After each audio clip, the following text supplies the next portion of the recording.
Kozhikode Sunday മാർക്കറ്റിൻ്റെ കുറച്ച് വ്യത്യസ്തങ്ങളായ കാഴ്ചകൾ കണ്ടുവന്നാലോ?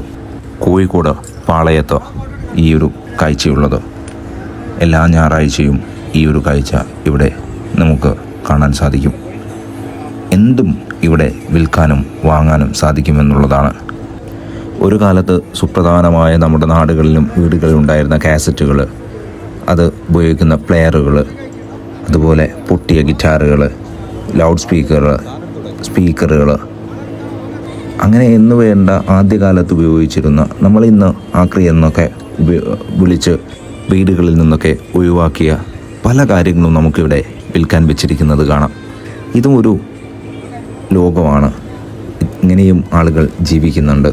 ഇതുപോലെ വാച്ചുകൾ, ഒരു കാലത്ത് വലിയ പ്രാധാന്യമുള്ള വാച്ചുകൾ ഇന്ന് വേസ്റ്റ് കണക്കെയുള്ള ഒരു രൂപമായി മാറിയിട്ടുണ്ട്. പക്ഷെ അതിൽ നിന്നൊക്കെ ആളുകൾ വരുമാനമുണ്ടാക്കുന്നതും അതിൽ നിന്നൊക്കെ ആളുകൾ സെലക്ട് ചെയ്തുകൊണ്ട് അവർ കെട്ടി നടക്കുന്നതുമെല്ലാം നമുക്ക് ഇവിടുന്ന് കാണാം.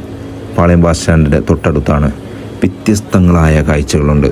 ഒരു സൈഡിൽ പൂവുകൾ വിൽക്കുന്നു, മറു സൈഡുകൾ ക്യാമറയും വാച്ചുകളും. വ്യത്യസ്തങ്ങളായ വാച്ചുകളുണ്ട് കേട്ടോ. എല്ലാ വാച്ചുകൾ, പണ്ടത്തെ വിളക്കുകൾ, അതുപോലെ ടേപ്പ് റെക്കോർഡുകൾ, പണ്ട് കാലത്ത് വീട്ടുകളിൽ ഉപയോഗിച്ച പാത്രങ്ങൾ, അതുപോലെ നാണയങ്ങൾ, ആദ്യകാലത്ത് ഉണ്ടായിരുന്ന നാണയങ്ങൾ, പണ്ട് കാലത്തെ 500 രൂപയുടെ ആദ്യകാലത്തെ നോട്ടുകൾ ഇപ്പോൾ ഓർമ്മയുണ്ടോ നിങ്ങൾക്ക്? നിരോധനത്തിന് ശേഷമുള്ള, മുൻപുള്ള, അങ്ങനെ പലതരത്തിലുള്ള നാണയങ്ങളും നോട്ടുകളും എല്ലാം ഇവിടെ അവൈലബിളാണ്. ഇത് രാജാവിൻ്റെ കാലത്തൊക്കെ ഉണ്ടായിരുന്ന നാണയങ്ങളാണ്. തൊട്ടടുത്ത് പൂക്കളുടെ പല നിറത്തിലുള്ള പൂവുകൾ നിരനിരയായി നിവർത്തി വെച്ചിരിക്കുന്നു. അതുപോലെ കച്ചാർവായ, ഇതെല്ലാം കാണാൻ എന്തൊരു ഭംഗിയാണല്ലേ!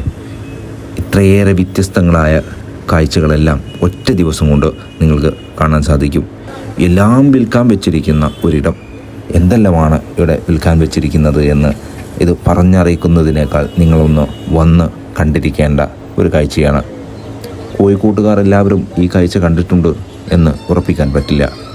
ഇത് ആദ്യകാലത്ത് ഉപയോഗിച്ചിരുന്ന ഒരു ടെലിഫോണാണ്. ഇപ്പോൾ ഇത് സിനിമകളിൽ മാത്രമേ കാണാറുള്ളൂ. ഇതുപോലെ നാണയശേഖരമുള്ള ആളുകളുണ്ടല്ലോ, ആദ്യകാലത്തെ നാണയങ്ങളൊക്കെ ശേഖരിച്ചു വെച്ചിരിക്കുന്ന ആളുകൾക്ക് ഇവിടെ വന്നാൽ നിങ്ങൾക്ക് ആദ്യകാലത്തെ പല കാര്യങ്ങളും കളക്ട് ചെയ്യാൻ സാധിക്കും. സ്ട്രീറ്റ് പലതരത്തിലുള്ള കാര്യങ്ങൾ നമ്മളെ പഠിപ്പിക്കും. നമുക്ക് ബാർഗെയിൻ ചെയ്യാനുള്ള സ്കില്ലുകൾ വളരും. എന്തും വിൽക്കാനും വാങ്ങാനുമുള്ള ഒരിടമാണ് എന്ന് നമുക്ക് ഇവിടുന്ന് മനസ്സിലാവുകയും ചെയ്യും. നമ്മൾ ജീവിതം പഠിക്കേണ്ടത് ഇതുപോലുള്ള തെരുവുകളിൽ നിന്നാണ്. ഒരു തവണയെങ്കിലും കോഴിക്കോട്ടുകാരും അല്ലാത്തവരും കണ്ടിരിക്കേണ്ട ഒരു മാർക്കറ്റാണ്.